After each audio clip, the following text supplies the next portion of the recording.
So I chose to talk about Adderall addiction. It's the most commonly prescribed amphetamine, but not everybody who uses it develops an addiction to it.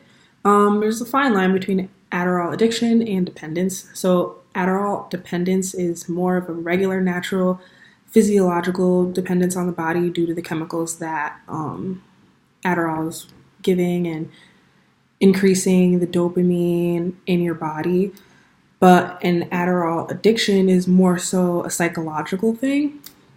Not everyone who uses it develops the addiction, but people who take unprescribed doses are more high at risk to get addicted.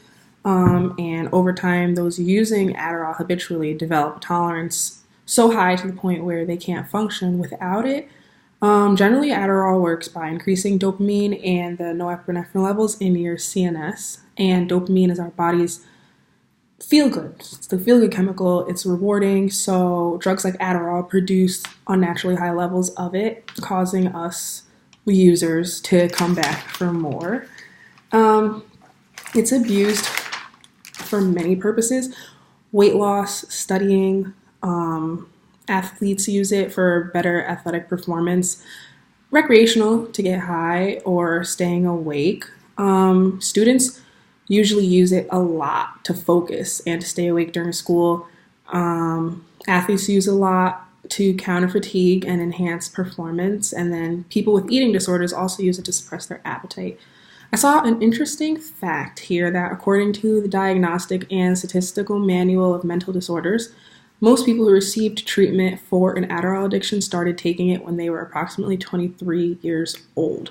So it's actually pretty prevalent, I would say.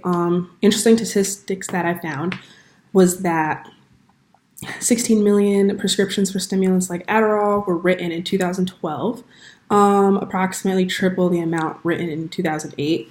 And in 2012, 116,000 users in rehab were admitted to rehab for an addiction to amphetamines like Adderall. And then full-time college students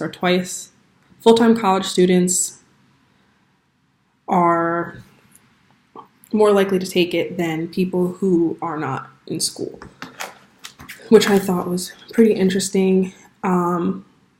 At my old school that I used to go to, a lot of the people would take Adderall with that wasn't prescribed. People were selling it and in crazy amount of doses, and a lot of people really needed it to get by, which was really scary to me.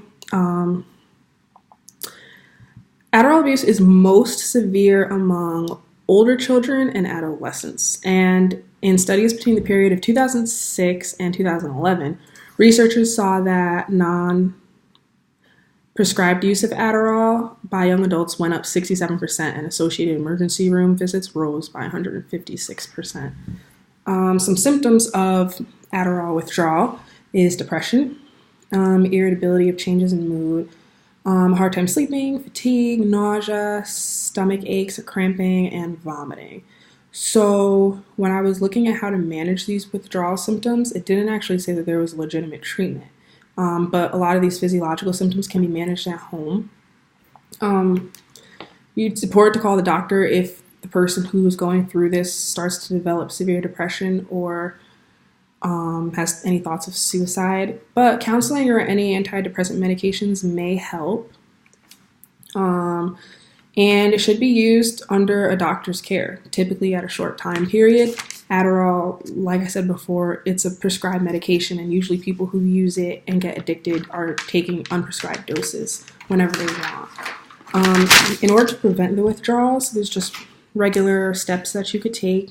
Take the medication only as instructed, get regular checkups, talk to your doctor before you stop taking it. You don't want to stop taking it cold turkey. You want to taper your doses. And just make sure you follow those to avoid any type of addiction.